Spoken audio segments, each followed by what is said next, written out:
हाँ तो मित्रों આપણે અભ્યાસ કરી રહ્યા છીએ ધોરણ 12 વિષય બાયોલોજી ચેપ્ટર નંબર 7 જેનું નામ છે ઉદ્વિકાસ અંગ્રેજીમાં આપણે એને ઇવોલ્યુશન કહીએ છીએ। તો તમે જાણો છો એ પ્રમાણે મિત્રો આપણે અભ્યાસ કરી રહ્યા છીએ ઉદ્વિકાસના પુરાવાઓ અને છેલ્લા લેક્ચરની અંદર આપણે ઉદ્વિકાસના પુરાવાઓ પૈકી કેટલાક પુરાવાની વાત કરી જેમાં અશ્મિ વિદ્યાકીય પુરાવાઓ ગર્ભ વિદ્યાકીય પુરાવાઓ અંતસ્થ અને બાહ્યાકાર વિદ્યાકીય પુરાવાઓ અને એ જ રીતે જૈવ રાસાયણિક પુરાવાઓ છે એની આપણે ચર્ચા કરી। આજના લેક્ચરની અંદર આપણે એવા બીજા કેટલાક ઉદ્વિકાસીય પુરાવાઓ છે એની આપણે વાત કરીશું। ઠીક છે મિત્રો? ઓકે, મુદ્દો આજનો પણ બહુ સરળ છે અને આજના જે મુદ્દાઓ છે એ પણ એ જ રીતે અગત્યના છે જે રીતે આપણે છેલ્લા લેક્ચરની અંદર ભણ્યા એની અંદરથી પણ આજે જે ભણવાના છે એની અંદરથી પણ જે મુદ્દા છે એમાંથી વિધાન અને વિધાન આર આધારિત પ્રશ્નો નીટની પરીક્ષામાં પૂછાતા હોય છે। ઓકે, તો વિડીયો પૂરો જોજો અને ધ્યાનથી જોજો। આઈ હોપ સો કે તમને બધા ડાઉટ્સ છે એ ક્લિયર થઈ જશે। ઓકે, ચાલો તો આપણે જ્યાંથી છેલ્લા લેક્ચરમાં અટક્યા હતા ત્યાંથી શરૂ કરીએ। તો આજે આપણે જે ઉદ્વિકાસીય પુરાવાઓ જોવાના છે એની અંદર એવા ઉદ્વિકાસીય પુરાવાની આપણે વાત કરીશું કે જે પ્રાકૃતિક પસંદગી ઉપર આધાર રાખે છે। એવા ઉદ્વિકાસીય પુરાવાની આપણે વાત કરીશું કે જે માનવ પ્રેરિત પ્રવૃત્તિઓ છે એના કારણે થયા છે। તો આપણે આજે એને લગતા પુરાવાની વાત કરવાની છીએ। તો આપણે જાણીએ છીએ પ્રમાણે મનુષ્યની આપણે વાત કરીએ તો મનુષ્યએ પોતે પસંદ કરેલ જે વનસ્પતિ છે જે પ્રાણીઓ છે તો પોતે પસંદ કરેલ વનસ્પતિ અને જે પ્રાણીઓ છે એનો અલગ અલગ ક્ષેત્રની અંદર આપણે ઉપયોગ કરીએ છીએ। દાખલા તરીકે કૃષિ ક્ષેત્રે, એ જ રીતે રમતગમતના ક્ષેત્રે, એ જ રીતે ખોરાક તરીકે, એ જ રીતે રક્ષણ માટે અને બીજા વિવિધ, બરાબર? ઓકે, તો વિવિધ ક્ષેત્રોમાં આપણે જે વનસ્પતિના પ્રાણીઓને પસંદ કરી છે પસંદ કરેલા વનસ્પતિ અને જે પ્રાણીઓ છે એનો આપણે ઉપયોગ કરીએ છીએ, બરાબર? ઓકે, તો અહીંયા આપણે એવું એક વાક્ય લખી દઈશું કે તો મનુષ્ય પસંદ કરેલ વનસ્પતિ અને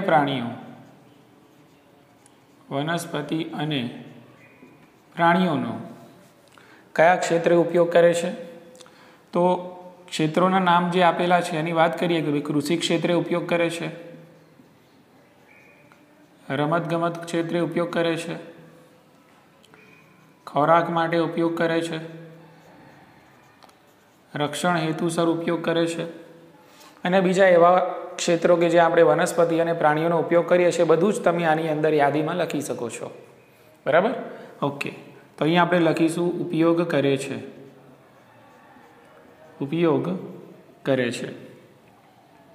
બીજું, મનુષ્ય છે એ જે વન્ય વનસ્પતિ અને પ્રાણીઓની જાતો છે આમાંની કેટલીક વનસ્પતિની વન્ય અને પ્રાણીઓની જાતો છે એને પાલતુ પણ બનાવી છે।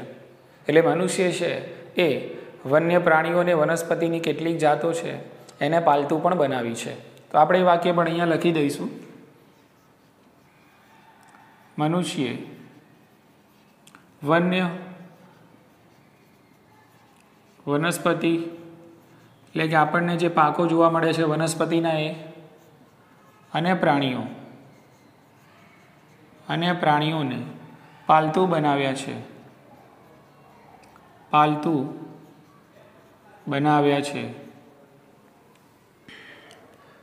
એ જ રીતે આપણે થોડાક આગળ વધીએ તો મનુષ્ય છે વિવિધ સંવર્ધનની જે પ્રક્રિયાઓ છે, આપણે પ્રાણી સંવર્ધન છે, વનસ્પતિ સંવર્ધન છે, એ બધું છેલ્લા ચેપ્ટર્સની અંદર ભણી ગયા।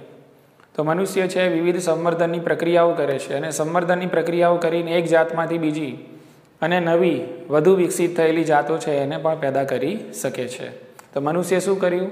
વિવિધ સંકરણ છે એ પદ્ધતિઓનો ઉપયોગ કર્યો વનસ્પતિ અને પ્રાણીઓ બંનેમાં અને એક જાતમાંથી બીજી નવી જાત છે એટલે કે જે ભિન્ન જાતો છે એ વિકસાવી, બરાબર? ઓકે, તો અહીંયા આપણે મુદ્દો પણ લખી દઈશું કે મનુષ્ય સંકરણની વિવિધ પદ્ધતિઓથી એક જાતમાંથી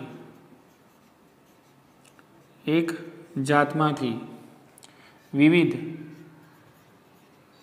અને ભિન્ન નવી જાતો વિકસાવી. તો અહીંયા મનુષ્ય છે એ પોતાની રીતે પ્રયોગો કરીને, સંકરણના પ્રયોગો કરીને વનસ્પતિ અને પ્રાણીઓની નવી જાતો છે, એટલે કે ભિન્ન જાતો છે કે જે ભિન્ન લક્ષણો ઉપર આધારિત છે, એવી નવી જાતો વિકસાવી શકે છે. અને આ ફકરામાં તમને છેલ્લે એવો પ્રશ્ન પૂછેલો છે કે શું મનુષ્ય આવી નવી જાતો 100 વર્ષના ઇતિહાસની અંદર વિકસાવી શકતો હોય તો શું કુદરત એટલે કે પ્રકૃતિ છે એ લાખો વર્ષોની પ્રક્રિયા દરમિયાન આવી નવી જાતો કેમ ન વિકસાવી શકે? બરાબર. એટલે અહીંયા તમને ઉદ્વિકાસ માટેનું એક વાક્ય સમજાવેલું છે કે ભાઈ ઉદ્વિકાસ થયેલો હોવો જોઈએ. જો મનુષ્ય આવી રીતે સંકરણ કરીને 100 વર્ષની અંદર નવી જાતો વિકસાવી શકતો હોય તો પછી પ્રકૃતિ એટલે કે કુદરત તો લાખો વર્ષની પ્રક્રિયા દરમિયાન તો વિકસાવી જ શકે. બરાબર. એટલે એવું તમને અહીંયા કહેવાનો મતલબ છે કે તો અહીંયા આપણે એ વસ્તુ છે પ્રશ્નાર્થ ચિહ્ન છે એને આપણે અહીંયા દૂર કરીશું. બરાબર. અને એના સમર્થનની અંદર આપણે વાત કરીશું. બરાબર. તો અહીંયા આપણે લખીશું મનુષ્ય 100 વર્ષોમાં નવી જાતો વિકસાવી શકે તો કુદરત એટલે કે પ્રકૃતિ, નેચર, પ્રકૃતિ લાખો વર્ષોમાં નવી જાતો કેમ ન વિકસાવી શકે? કેમ ન વિકસાવી શકે? બરાબર કે તો આ મુદ્દાઓ છે, જનરલ મુદ્દાઓ છે. બરાબર. જનરલી આમાંથી લગભગ કોઈ સવાલ આવતો નથી, પણ અહીંયા પણ એક પ્રમાણે આપણને ઉદ્વિકાસ થયો છે કે કેમ એવું સમજાવવાનો પ્રયત્ન કરેલો છે કે ભાઈ મનુષ્ય છે પોતાની વિવિધ પ્રક્રિયા, પોતાના વિવિધ હેતુઓ છે એનું સંરક્ષણ કરવા માટે અને પોતાના જીવનના વિવિધ હેતુઓ પૂરા પાડવા માટે વનસ્પતિની અને પ્રાણીઓની વિવિધ જાતો છે એ વિકસાવે છે. વનસ્પતિને પ્રાણીઓને પાલતુ બનાવે છે અને નવી જાતો વિકસાવે છે મનુષ્ય. કેટલાક 100 વર્ષના અંતરની અંદર તો કુદરતે પણ આવી જ રીતે લાખો વર્ષોની પ્રક્રિયા દરમિયાન નવા સજીવો છે અને ભિન્ન જાતો છે વિકસાવી હોવી જોઈએ. બરાબર. એટલે અહીંયા આપણને એક દલીલ મળે છે કે ભાઈ લાખો વર્ષોની પ્રક્રિયા દરમિયાન પૃથ્વી ઉપર ઉદ્વિકાસ થયો હોવો જોઈએ. ઠીક છે. ઓકે. હવે મિત્રો આપણે આગળ વધીએ. હવે જે આપણે ઉદ્વિકાસનો પુરાવો જોવાનો છે પ્રાકૃતિક પસંદગી ઉપર આધારિત છે. બરાબર. આપણે છેલ્લા લેક્ચરોની અંદર વાત કરેલી કે ભાઈ ચાર્લ્સ ડાર્વિન. બરાબર. તો ચાર્લ્સ ડાર્વિન છે અને આપણે ફાધર ઓફ ઇવોલ્યુશન એટલે કે ઉદ્વિકાસના પિતા તરીકે ઓળખવામાં આવે છે. તો એમની જે થિયરી છે, થિયરીનું નામ આપણે બધાએ જાણીએ છીએ, થિયરી ઓફ નેચરલ સિલેક્શન. બરાબર. એટલે કે કુદરત એટલે કે નૈસર્ગિક પ્રકૃતિ જેને પસંદ કરે છે. બરાબર. એટલે કે જે પ્રકૃતિને અનુકૂલિત થાય છે જે સજીવો એ અસ્તિત્વ ટકાવી શકે છે અને જે અનુકૂલિત થતા નથી એ પોતાનું અસ્તિત્વ ટકાવી શકતા નથી. બરાબર. તો એક પ્રકારનો નૈસર્ગિક પ્રકૃતિની જે પસંદગી છે એના આધારિત ઉદ્વિકાસ પણ આપણને જોવા મળે છે. તો એના અહીંયા ઉદાહરણ છે, આપણે એ વસ્તુ છે એને સમજવાનો પ્રયત્ન કરીએ. બહુ જ ઇઝી છે મિત્રો અને કોન્સેપ્ચ્યુઅલ છે, બહુ મજા આવશે તમને. બરાબર કે અને આના ઉપરથી આ જે મુદ્દો આપણે ભણવા જઈ રહ્યા છીએ એ મુદ્દા ઉપરથી જ નીટની અંદર વિધાન અને વિધાન આરના પ્રશ્નો પૂછાતા હોય છે. ચાલો હવે આગળ વધીએ. તો હવે જે મુદ્દો આપણે ડિસ્કસ કરવા જઈ રહ્યા છીએ તો એને હું એક અલગ ટાઇટલ આપું છું. એ ઉદ્વિકાસનો પુરાવો તો છે, પણ જે ઉદ્વિકાસનો પુરાવો છે એને હું અલગ ટાઇટલથી અહીંયા નિર્દેશિત કરું છું. બરાબર. નૈસર્ગિક કૌંસમાં હું લખીશ પ્રાકૃતિક પસંદગી આધારિત.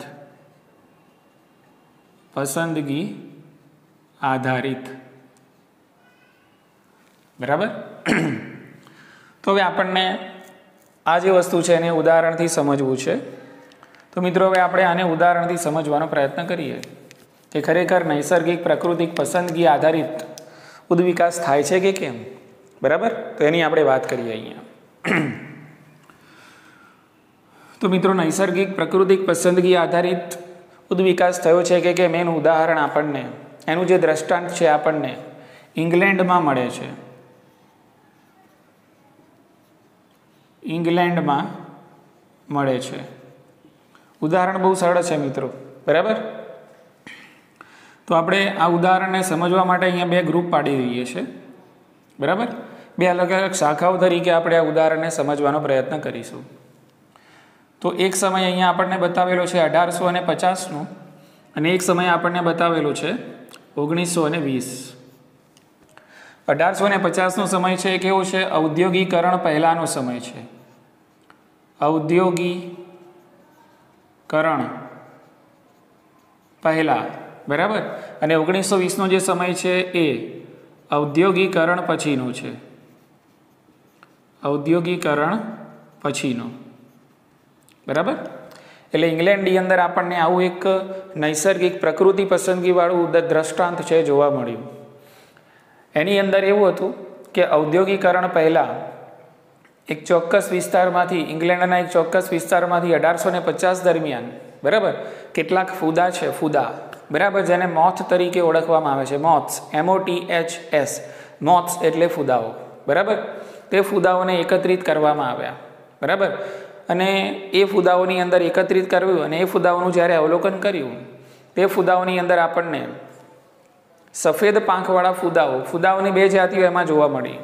તો સફેદ પાંખવાળા ફૂદાઓ છે એની સંખ્યા વધારે જોવા મળી, જ્યારે ઘેરી પાંખવાળા જે ફૂદાઓ છે, ઘેરી પાંખવાળા ફૂદાઓની સંખ્યા એમાં આપણને ઓછી જોવા મળી, બરાબર, ઓકે। પણ આવું ક્યારે જોવા મળ્યું? 1850ના સમય દરમિયાન, જ્યારે ઔદ્યોગિકરણ થયું હતું નહીં એના પહેલાંની વાત છે। અને ઓબ્વિયસ ઔદ્યોગિકરણ ઓછું હશે એટલે પ્રદૂષણ પણ કેવું હશે? ઓછું હશે, બરાબર ને, ઓકે। તો ઔદ્યોગિકરણ પહેલાંનો જે સમય છે એ દરમિયાન ચોક્કસ વિસ્તારમાં ફૂદાઓનું એકત્રીકરણ થયું,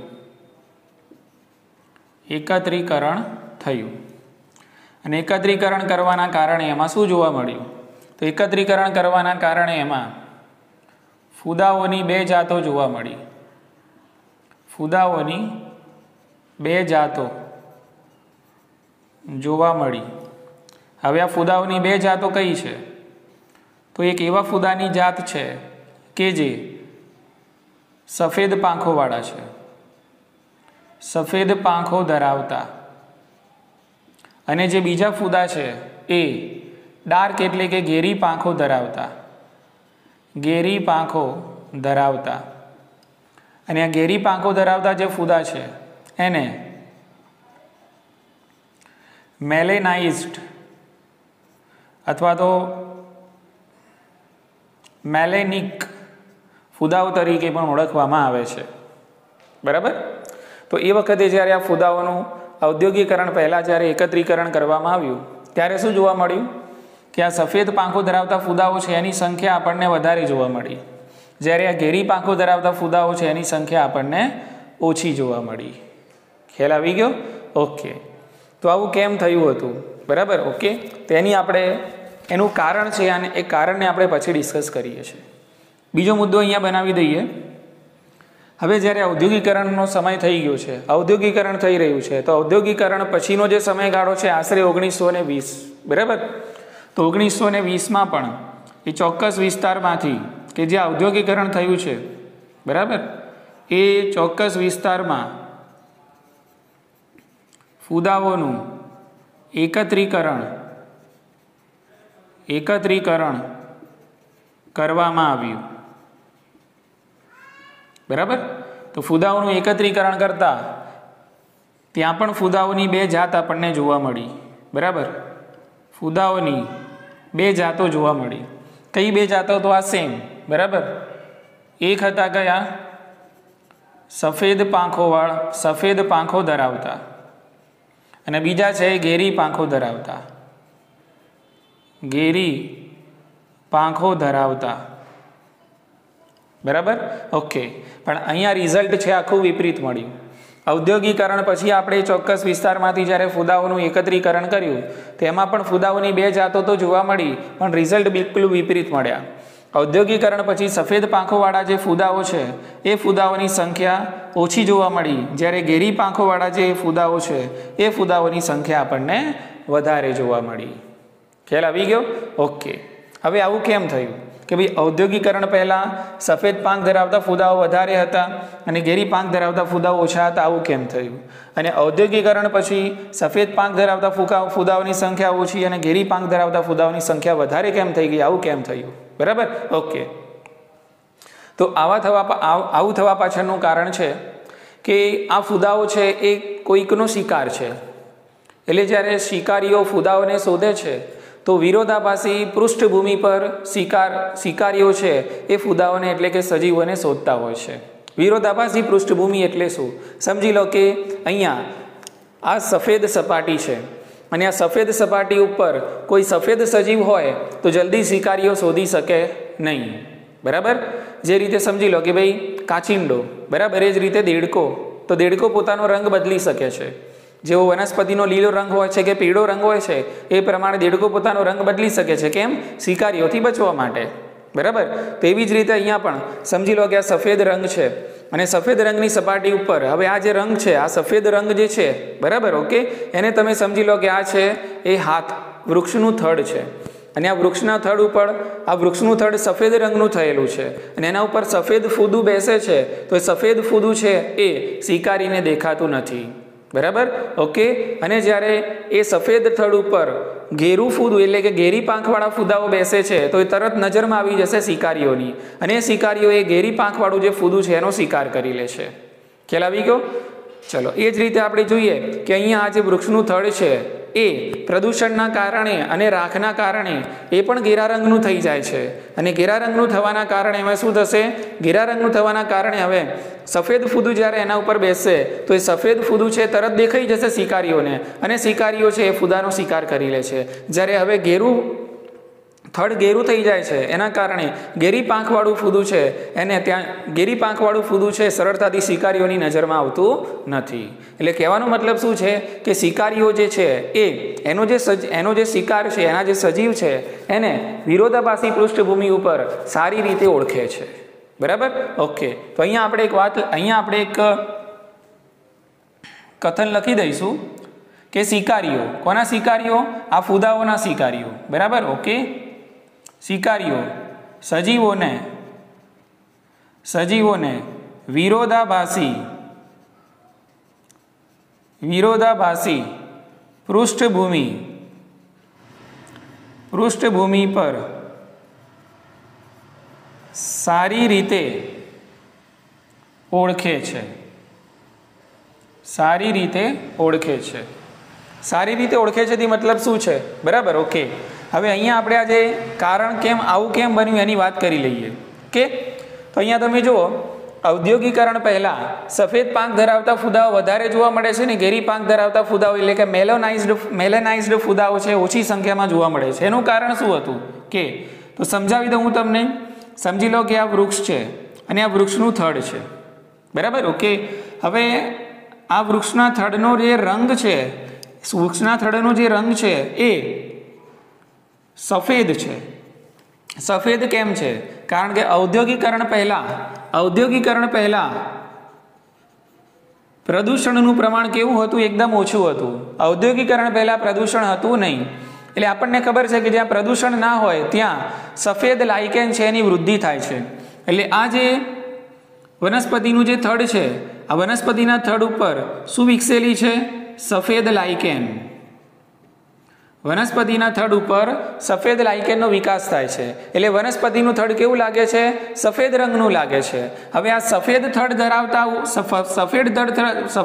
ધરાવતી પૃષ્ઠભૂમિ ઉપર સફેદ ફૂદું બેઠું હશે તો એને શિકાર ઓળખી શકશે નહીં. અહીંયા આપણે વાત કરી કે શિકારીઓ સજીવોને કેવી વિરોધાભાસી પૃષ્ઠભૂમિ હોય છે એના ઉપર સારી રીતે ઓળખી શકે છે. એટલે સફેદ થડ કેમ સફેદ બની ગયું? કારણ કે એના ઉપર પ્રદૂષણ ન હતું. ઔદ્યોગિકરણ પહેલાં પ્રદૂષણ હતું નહીં. એટલે પ્રદૂષણ ના હોય ત્યાં લાઇકેનનો વિકાસ થાય આપણને ખબર છે. એટલે આ જે થડ છે એના ઉપર સફેદ લાઇકેનનો વિકાસ થયો. એટલે આ સફેદ થડ ઉપર જ્યારે સફેદ પાંખવાળા ફૂદા બેસતા હતા ત્યારે શિકારીઓની નજરમાં આવતા હતા નહીં.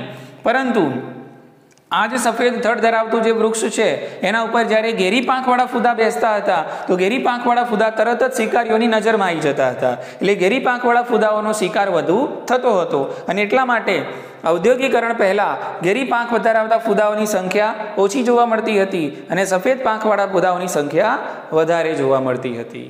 બોલો, ખ્યાલ આવી ગયો? તો અહીંયા આ કારણ યાદ રાખવાનું છે મિત્રો, બરાબર? બહુ જ અગત્યનું છે, વિધાન એ વિધાનારની અંદર પૂછાય છે, બરાબર?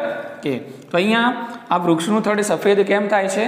તો સફેદ થવા પાછળનું કારણ છે કે ઔદ્યોગિકરણ પહેલા પ્રદૂષણ ન હતું, બરાબર, અથવા તો ઓછું હતું. તો જે પ્રદૂષિત વિસ્તાર ના હોય ને ત્યાં લાઇકેનની વૃદ્ધિ થાય. આપણે 11મા ધોરણમાં પણ ભણી ગયા છીએ, કારણ કે લાઇકેન છે એ પ્રદૂષણ નિર્દેશિત કરવા માટેનું સૂચક ગણવામાં આવે છે, બરાબર? એટલે પ્રદૂષણ નથી એટલે આ થડ ઉપર શું વિકાસ પામે છે?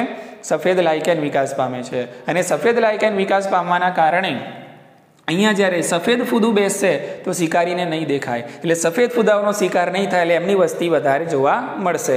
જ્યારે ઘેરી પાંખવાળા ફૂદાઓ સફેદ સપાટી પર બેસશે, વિરોધાભાસી સપાટી પર બેસશે, તો એમને શિકારીઓ તરત પકડી લેશે અને એમનો શિકાર કરે છે, એટલે ઘેરી પાંખ ધરાવતા ફૂદાઓ છે ઓછી સંખ્યામાં જોવા મળે છે. પણ આ પરિસ્થિતિ ક્યારે છે? ઔદ્યોગિકરણ પહેલા. કયા સમયની અંદર? 1850ના સમયની અંદર, બરાબર? ઓકે, ચાલો હવે બીજી વાત કરીએ ઔદ્યોગિકરણ પછી. તો ઔદ્યોગિકરણ પછી શું થાય છે? તો ઔદ્યોગિકરણ પછી સમજી લો કે આ વૃક્ષ છે, આ વૃક્ષનું થડ છે. તો આ વૃક્ષનું જે થડ છે એ વૃક્ષના થડ ઉપર, બરાબર, અહીંયા ધુમાડો અને જે એશ એટલે કે જે રાખ છે, ધુમાડો અને રાખ છે એ જામી જવાના કારણે આ વૃક્ષના થડનો રંગ પણ કેવો થઈ જાય છે? ઘેરો થઈ જાય છે, બરાબર? ઓકે, ઔદ્યોગિકરણ થયું, ઔદ્યોગિકરણ એટલે પ્રદૂષણ વધ્યું અને પ્રદૂષણ વધ્યું એટલે હવે અહીંયા લાઇકેનની વૃદ્ધિ થઈ શકશે નહીં. ઉલટાનું અહીંયા શું થયું કે આ જે થડની સપાટી છે એના ઉપર શું જામી જાય છે? ધુમાડો, બરાબર?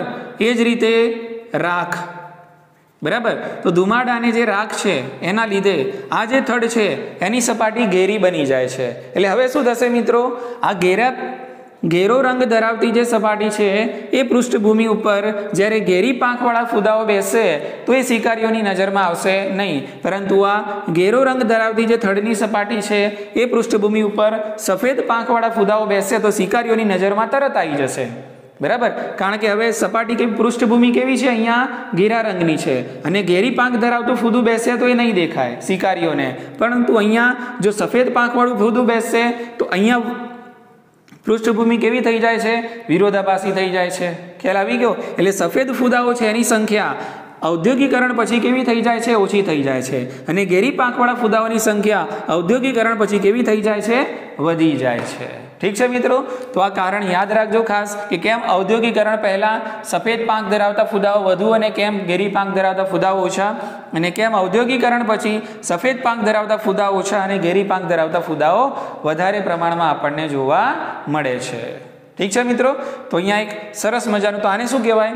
પ્રાકૃતિક પસંદગી, બરાબર? પ્રાકૃતિક પસંદગી એટલે શું થયું કે જેમ પ્રકૃતિમાં એન્વાયરમેન્ટની અંદર ચેન્જ થયો, બરાબર?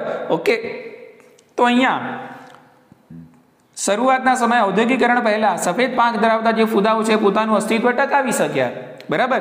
ઓકે, જ્યારે ઘેરી પાંખવાળા ફૂદાઓ છે પોતાનું અસ્તિત્વ છે એ ટકાવી શક્યા નહીં, એટલે એની સંખ્યામાં ઘટાડો થયો.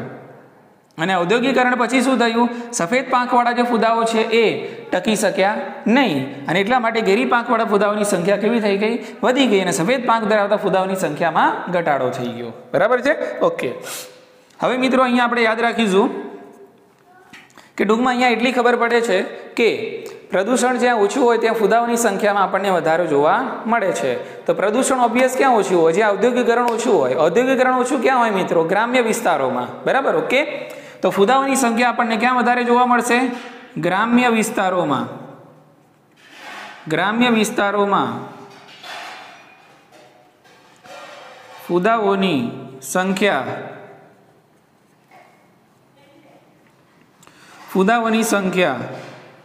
વધુ જોવા મળે છે. કેમ? કારણ કે એ જે ફૂદાઓ છે, બરાબર, એવી જગ્યાએ વધારે જોવા મળે છે કે જ્યાં પ્રદૂષિત વિસ્તાર હોતો નથી, એટલે કે જ્યાં પ્રદૂષણ ઓછું હોય છે. પ્રદૂષિત વિસ્તાર હોતો નથી, બરાબર? ઓકે, એટલે અહીંયા ધ્યાન રાખવાનું, એક બે વાક્યો અહીંયા ખાસ ધ્યાન રાખજો કે જ્યાં મિશ્ર વસ્તી હોય છે ને ત્યાં સજીવો સારી રીતે વિકાસ પામે છે, ત્યાં સજીવો સારી રીતે અનુકૂલિત થાય છે. સારી રીતે અનુકૂલિત થાય એટલે એનું અસ્તિત્વ ટકાવી શકે, અને અસ્તિત્વ ટકાવી શકે એટલે એમની વસ્તીની અંદર વધારો જોવા મળે છે.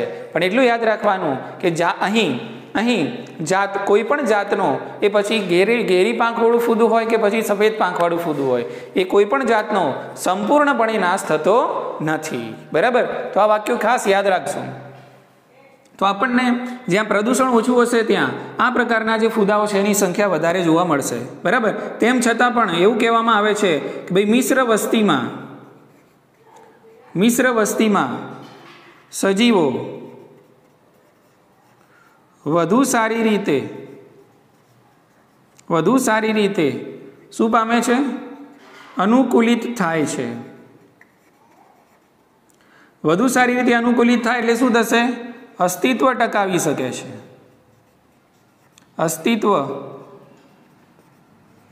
ટકાવી શકે છે. અને અસ્તિત્વ ટકાવી શકે એટલે શું થાય? વસ્તીના કદમાં વધારો થાય. વસ્તીના કદમાં વધારો થાય છે. પરંતુ અહીં એ યાદ રાખવાનું કે કોઈ પણ જાતનો સંપૂર્ણપણે વિનાશ થતો નથી. કોઈ પણ જાતનો સંપૂર્ણપણે વિનાશ થતો નથી. ઠીક છે? તો મિત્રો આટલું આપણે આ ઉદાહરણની અંદર યાદ રાખશું. મેં બહુ જ વિસ્તૃતમાં અને બહુ જ શાંતિથી અને થોડોક સમય લઈને તમને સમજાવેલી વસ્તુ છે, કારણ કે બહુ જ અગત્યની છે. બરાબર? ઓકે. હવે અહીંયા આપણે ઉદ્વિકાસના જે પુરાવાઓ છે, બરાબર, એ ટોપિકને અહીંયા પૂરો કરવાનો પ્રયત્ન કરીશું. તો હવે મિત્રો ઘણીવાર ઉદ્વિકાસ છે એ માનવ પ્રેરિત પ્રવૃત્તિઓના કારણે પણ જોવા મળે છે. તો એ શું છે એની આપણે અહીંયા ચર્ચા કરીએ. બરાબર? ઓકે. તો અહીંયા આપણે ટાઇટલ આપીશું માનવ પ્રેરિત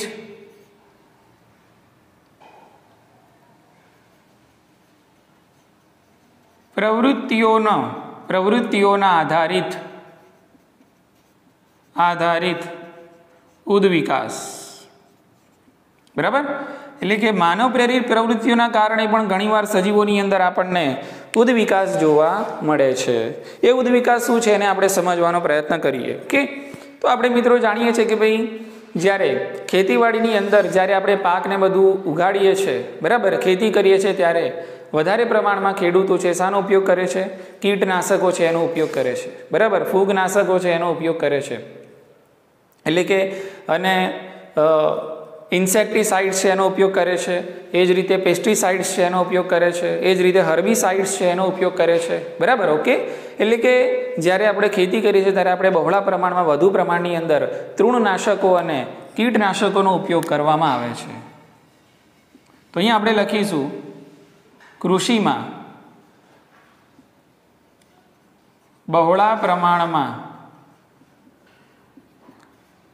કીટનાશકો એટલે કે પેસ્ટિસાઇડ્સ અને તૃણનાશકો એટલે કે હર્બિસાઇડ્સ. એ જ રીતે આગળ તમે લખી શકો છો ફૂગનાશકો છે, બરાબર, જંતુનાશકો છે. બરાબર? તો નાશકોનો ઉપયોગ કરાય છે.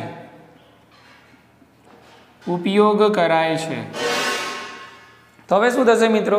જ્યારે તમે આનો બહોળા પ્રમાણમાં ઉપયોગ કરશો એટલે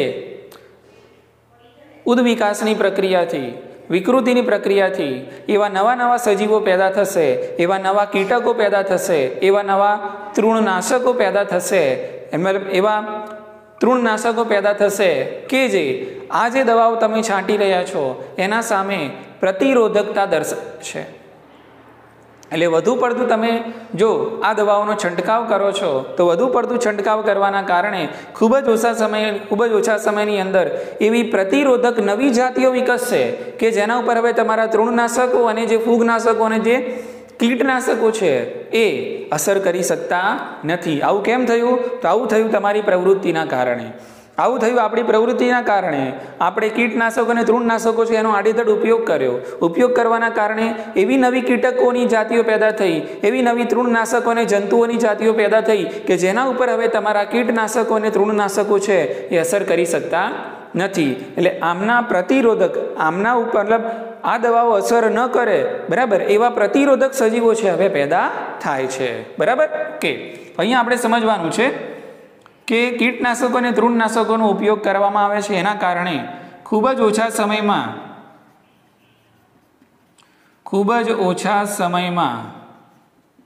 નવી પ્રતિરોધક જાતોનો વિકાસ થયો. એટલે આ નવી પ્રતિરોધક જાતો કેમ વિકસી?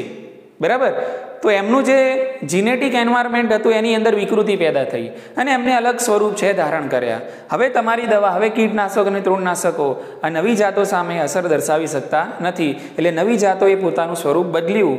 હવે તમારી દવાઓ અસર નહીં કરે એટલે પ્રતિરોધકતા પેદા થઈ. બરાબર, એટલે કીટનાશક અને તૃણનાશકો પ્રત્યે પ્રતિરોધકતા દર્શાવતી નવી જાતો વિકસી. તો આ એક પ્રકારનો ઉદ્વિકાસ કહેવાશે. પણ આ જે ઉદ્વિકાસ છે એ માનવ પ્રેરિત પ્રવૃત્તિને આધારિત છે. જો આવું ન કરવામાં આવ્યું હોત તો આ નવી જાતો વિકસી હોત નહીં. બરાબર ને? ચલો, એવું જ એક ઉદાહરણ આપણે બીજું જોઈ લઈએ.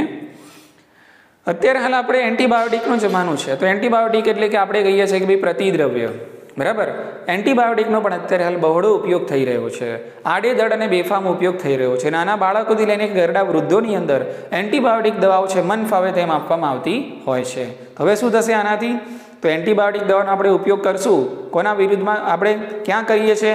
સુકોષકેન્દ્રી જે કોષો છે અને સજીવોની અંદર આ દવાઓનો ઉપયોગ આપણે સૂક્ષ્મજીવોનો નાશ કરવા માટે કરીએ છીએ. એટલે હવે બહોળો ઉપયોગ કરશો તો અહીંયા પણ એવું જ થશે. એવા નવા સૂક્ષ્મજીવો છે પેદા થશે. બરાબર, એવા નવા વાયરસ છે, એવા નવા બેક્ટેરિયા પેદા થશે, એવા નવા સ્વરૂપો ધારણ કરશે કે જે આ તમારી દવાઓ સામે પ્રતિરોધકતા દર્શાવશે. તમારી દવાઓ એની સામે અસર કરી શકશે નહીં. બરાબર ને? તો આ વધુ પડતી એન્ટીબાયોટિકનો જે ઉપયોગ છે એ પણ સૂક્ષ્મજીવોની જે નવી પ્રતિરોધક જાતો છે એ વિકસાવવા માટે જવાબદાર છે. બરાબર, તો આવું પણ કેમ થયું? માનવ પ્રવૃત્તિના કારણે તમે એન્ટીબાયોટિકનો વધુ પડતો અને બેફામ ઉપયોગ કર્યો એટલે નવી સૂક્ષ્મજીવોની જાતો વિકસી કે જેની સામે હવે તમારી એન્ટીબાયોટિક દવા કશું કરી શકતી નથી. એટલે એ જે સૂક્ષ્મજીવો નવી જાતો પેદા થઈ એ તમારી એન્ટીબાયોટિક દવા સામે પ્રતિરોધકતા દર્શાવે છે. બરાબર, અને આ બધું થયું છે તક આધારિત છે.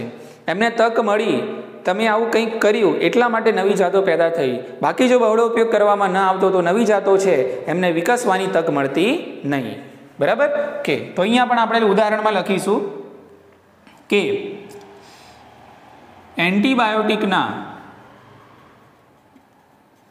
એન્ટીબાયોટિકના વધુ પડતા ઉપયોગના કારણે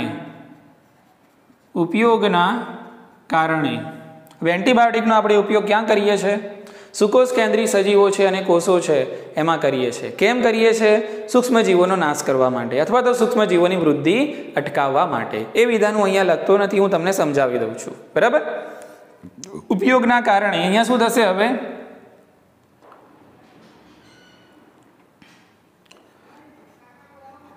પ્રતિદ્રવ્ય વિરોધી સૂક્ષ્મજીવોની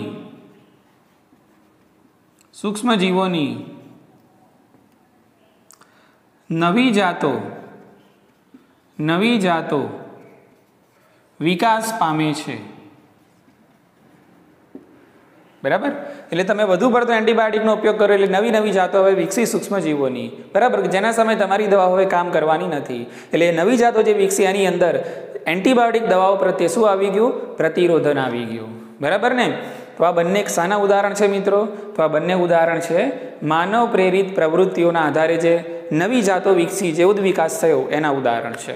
બરાબર, એટલે આમાંથી એક સવાલ આવી ગયો આ વખતે નીટ 2020ની અંદર. આમાંથી એક સવાલ આવી ગયો. બરાબર, તમને ખાલી ઉદાહરણો પસંદ કરવાના હતા કે ભાઈ માનવ પ્રેરિત પ્રવૃત્તિઓના કારણે ઉદ્વિકાસ થયો છે કે કેમ એ સમજાવતા ઉદાહરણો છે એ નીચેના ઓપ્શનમાંથી પસંદ કરો. તો આ પ્રમાણે એક ઉદાહરણ છે એ પૂછાયેલું છે. હવે બે વાક્યો ખાસ અહીંયા યાદ રાખવાના છે મિત્રો તમારે. તો અહીંયા તમને જે ઉદ્વિકાસ દેખાય છે, બરાબર, આ જે ઉદ્વિકાસ થયેલો છે તો એના ઉપરથી આપણને એ પણ ખ્યાલ આવે છે કે પ્રારબ્ધવાદને આધારિત, બરાબર, એટલે કે પ્રારબ્ધવાદને આધારિત ઉદ્વિકાસ કોઈ નિર્દેશિત પ્રક્રિયા નથી, બરાબર. આ ઉદ્વિકાસ તો ક્યારે થયો? જ્યારે તક મળી ત્યારે, બરાબર. ઓકે, તક એટલે કઈ? જ્યારે જે તે સજીવ છે એને પ્રકૃતિમાં તક મળે છે, એટલે પ્રકૃતિમાં તક મળે છે અથવા તો એને વિકૃતિ કરવાની એટલે કે મ્યુટેશન કરવાની એટલે કે પોતાનું જનીન બંધારણ છે બદલવાની તક મળે છે, ત્યારે ઉદ્વિકાસ છે થાય છે. એટલે ઉદ્વિકાસ એ નિર્દેશિત પ્રક્રિયા નથી, એટલે તમે એનું ડિટર્મિનેશન ના કરી શકો કે ભાઈ એનું નિર્દેશન ના કરી શકો કે ભાઈ ઉદ્વિકાસ આટલા વર્ષોમાં થઈ જ જશે, બરાબર. એની કોઈ તમે દિશા સૂચન કરી શકો નહીં. પણ ઉદ્વિકાસ તો કેવી પ્રક્રિયા છે? એક રેન્ડમ પ્રક્રિયા છે, એક અસ્તવ્યસ્ત પ્રક્રિયા છે, જેનું નિર્દેશન આપણે કરી શકતા નથી, એનું દિશા સૂચન કરી શકતા નથી. ખ્યાલ આવી ગયો? એના માટે એક શબ્દ વપરાયેલો છે સ્ટોકેસ્ટિક. એટલે ઉદ્વિકાસ એક એવી પ્રક્રિયા છે, સ્ટોકેસ્ટિક પ્રક્રિયા છે. ઠીક છે. તો એ બે અગત્યના વાક્યો વિધાન અને વિધાનારની અંદર પૂછાવા લાયક છે. હું અહીંયા તમને એ અહીંયા આપણે ટાંકી દઈએ છીએ, બરાબર. ઓકે, તો એક વાક્ય અહીંયા હું ટાંકું છું કે ભાઈ ઉદ્વિકાસ, આ જે ઉદાહરણ આપણે ભણીએ છીએ, આ ઉદાહરણ એના ઉપરથી આપણને ખ્યાલ આવે છે કે ઉદ્વિકાસ પ્રારબ્ધવાદ આધારિત નિર્દેશિત પ્રક્રિયા નથી. નિર્દેશિત પ્રક્રિયા નથી. તો પછી કેવી પ્રક્રિયા છે તેનું વાક્ય પણ અહીંયા લખી દઉં છું. તો ઉદ્વિકાસ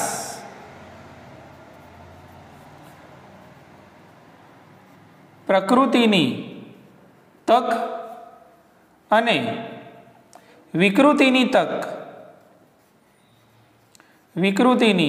તક આધારિત સ્ટોકેસ્ટિક પ્રક્રિયા છે. સ્ટોકેસ્ટિક, આ યાદ રાખજો, સ્ટોકેસ્ટિક પ્રક્રિયા છે. સ્ટોકેસ્ટિક એટલે અંગ્રેજી શબ્દ છે. સ્ટોકેસ્ટિકનો મતલબ થાય છે કે જેનું નિર્દેશન કરી ન શકાય, બરાબર. આંકડાકીય ડેટા કલેક્ટ કરી શકો છો પણ એનું તમે નિર્દેશન કરી શકતા નથી, એનું તમે દિશા સૂચન કરી શકતા નથી, એટલે કે રેન્ડમ, અસ્તવ્યસ્ત એ પ્રક્રિયા છે ઉદ્વિકાસ, બરાબર. તો આ બે વાક્યો છે ઉદ્વિકાસ વિશે આપણે યાદ રાખશું. તો મિત્રો આટલું આપણે યાદ રાખવાનું છે. તો અહીંયા આપણે આ ટોપિક પૂરો કરીએ છીએ જેનું નામ હતું ઉદ્વિકાસના પુરાવાઓ. તો અહીંયા આપણે જે ઉદાહરણો જોયા, ફુદાઓનો જે આ કોન્સેપ્ટ છે મેં તમને બહુ સારી રીતે સમજાવ્યો, બરાબર. અને એ જ રીતે અહીંયા માનવ પ્રેરિત, માનવ આધારિત ઉદ્વિકાસ છે એની અંદર આ બે ઉદાહરણ આપણે યાદ રાખવાના છે. ઠીક છે કે હવે આપણે નેક્સ્ટ લેક્ચરની અંદર અનુકૂલિત પ્રસરણ એટલે કે સાનુકૂલિત પ્રસરણ શું છે એની આપણે ચર્ચા કરીશું. ઠીક છે. Thank you very much.